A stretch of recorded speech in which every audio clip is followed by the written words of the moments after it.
No, no, the next speaker, we are late, this is one. Enrique GONZALEZ from CIEMAT.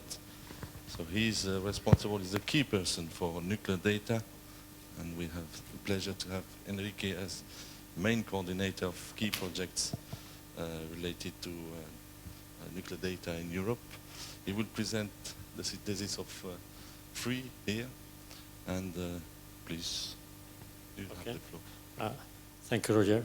So indeed, I will present these nuclear data activities, including 2 Euratom projects plus 1 action from GRC EUFRAT.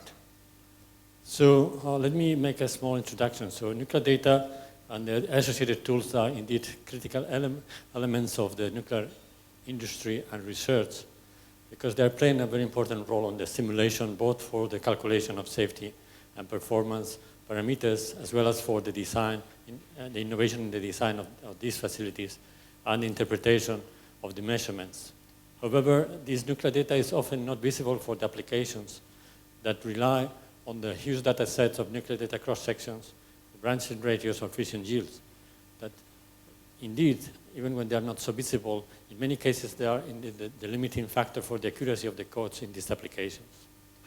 So, in fact, there are continuous requests of new and better nuclear data coming from different motivations. For example, different levels of safety or new criteria or scenarios of safety, new reactor designs or new applications, and new modes of operation of the present reactors, as well as for looking for innovative solution of the waste management, or for solving questions that were pending and that we, by using new tools, we are able to address right now.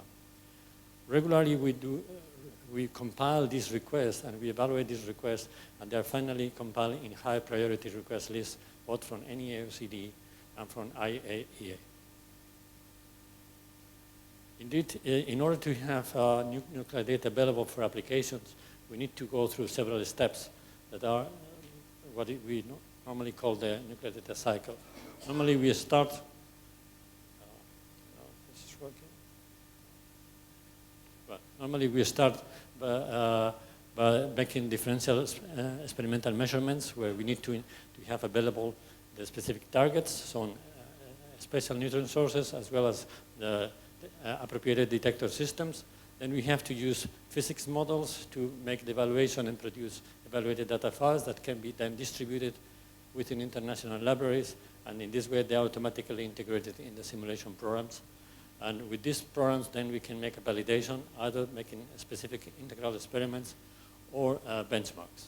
Now if the validation is successful, then this data can be used for generalized applications.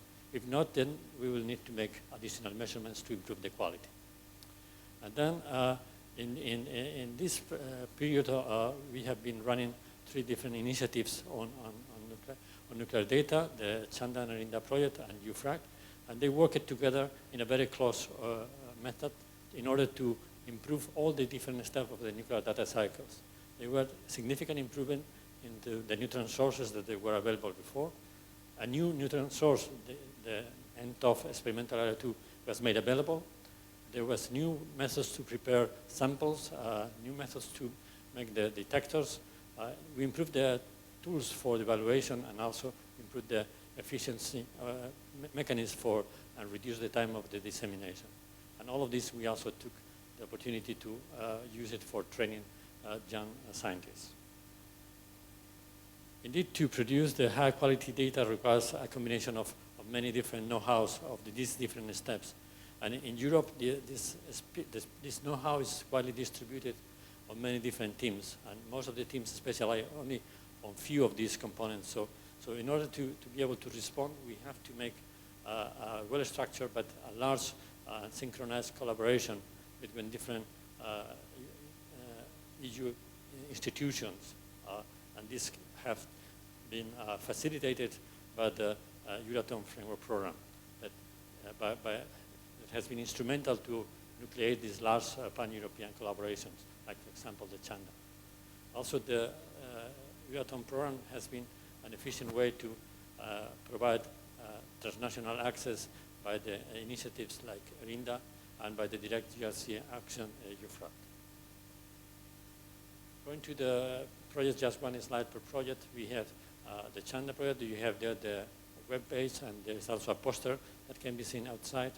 And the CHANDA was a project that has just recently finished for solving challenges in nuclear data for the safety of European nuclear facilities, running for 44 months and putting together 36 participants from 18 countries. And it runs in total 13 different work packages covering from all the steps of the nuclear data cycles, from differential measurements, evaluations, integral experiments, as well as production of targets or the access to remote access to facilities. On the other hand, ERINDA, also you have there the web page, and there's also a poster outside.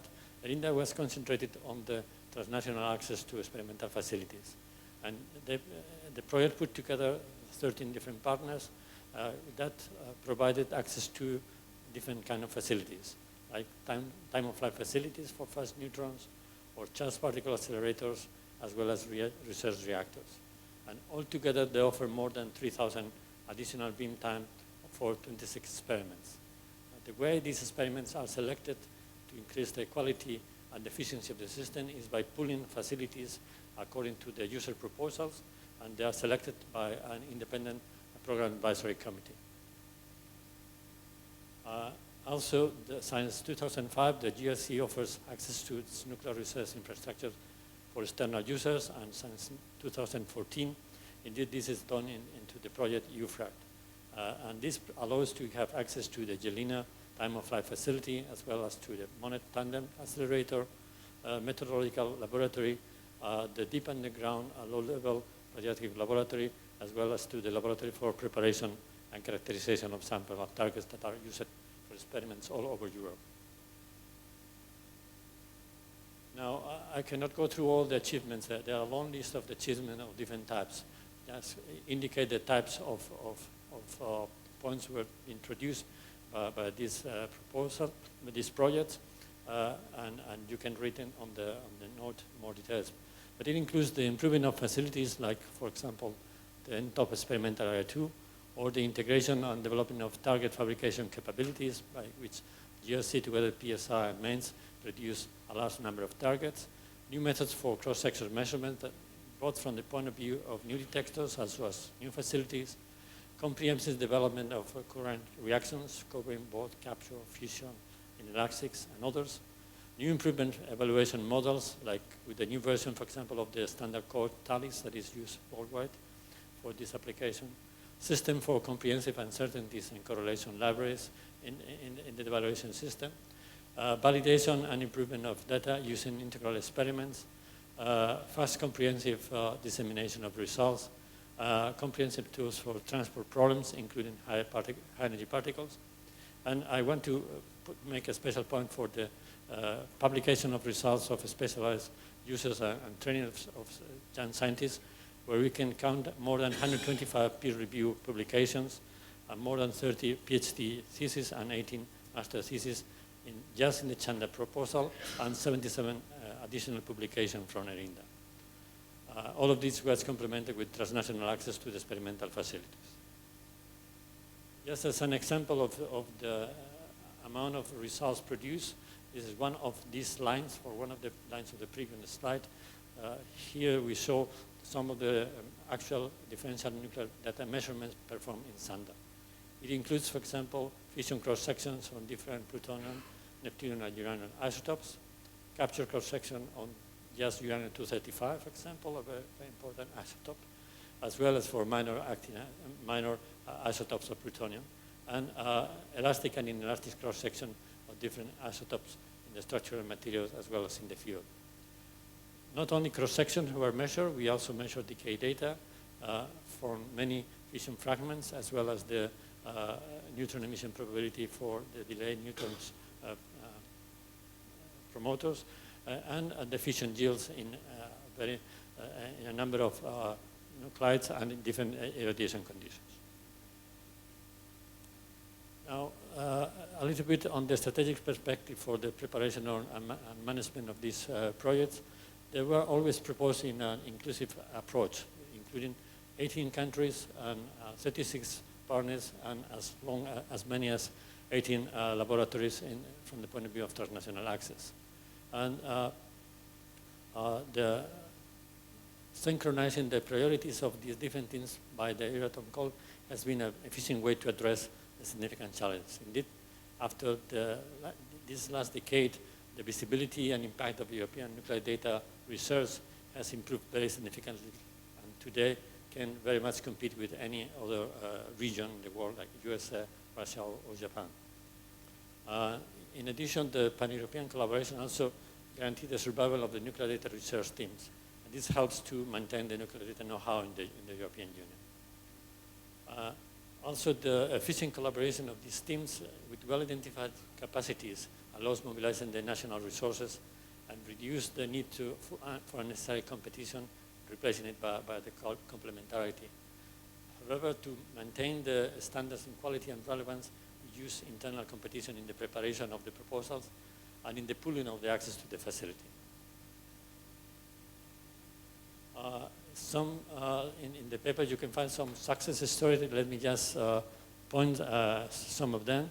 For example, we had a problem needing to reduce the systematic effects on some measurements, and we managed to achieve it by combining the measurements in two different facilities, Jelina GRC and TOF at CERN, for isotopes as important as the capturing uranium-238 or americium-241, and using also different detectors. We also have, for example, the development of the JEF code that is able now to have a very good modeling of the fission observables by the combination of efforts of ERINDA, CHANDA, and the NEA, as well as the reduction of systematic uncertainties by combining measurements both in the differential and integral facilities using actually the same samples on both places. And for example, another success story is by combining the resources for sample preparation. We were managing within CHANDA to produce 45 targets used within the same project with this very long list of different isotopes, including many active nights. Some lessons learned from this experience. First, there is a continuous request of new and improved nuclear data that will require support in R&D still for several years. Second, that to be effective, the R&D program nuclear data has to cover many aspects in an inclusive way and comprehensive way. And so a largely widely distributed collaboration, if it's well coordinated inside the inclusive project, will allow perform this R&D in an efficient way and maintaining the know-how in Europe by aggregation of many widely distributed and small medium research teams. And the Euratom financial support allows that this aggregation is done in an efficient way and well aligned with the high priority request needs for international organizations.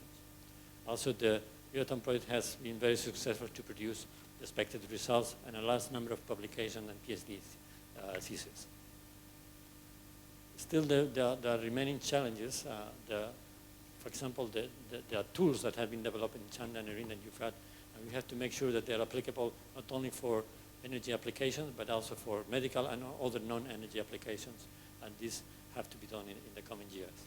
Also, we need to continue improving the availability of uncertainties and correlation libraries that are one of the weak points of the present nuclear data libraries. And just to the final kind of conclusion slide.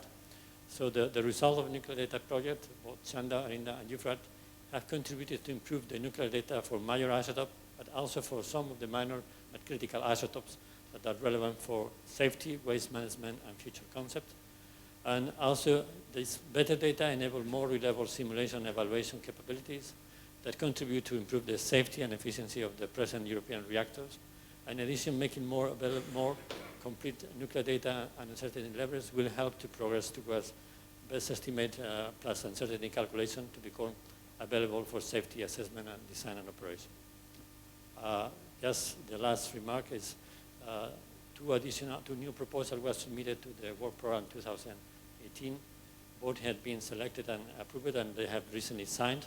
And they both will be starting operation in 1st of September this year.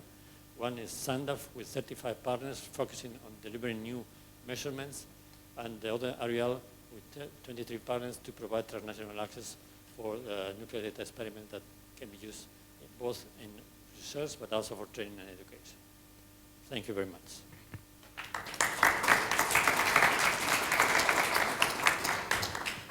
Thank you, Enrique. I think you have seen that such a project allows to put in evidence all the values that we have in Europe, working together, access to infrastructures, mobility of researchers, trying to optimize the way we're using things, etc. So this is a very good illustration also of cross-cutting activities, the people working in particle physics, using accelerators at CERN, in cyclotrons, other places, universities.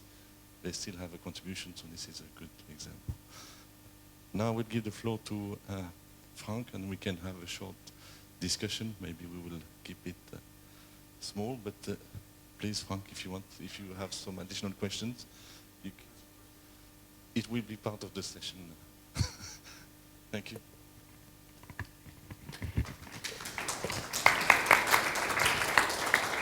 Thank you, Enrique.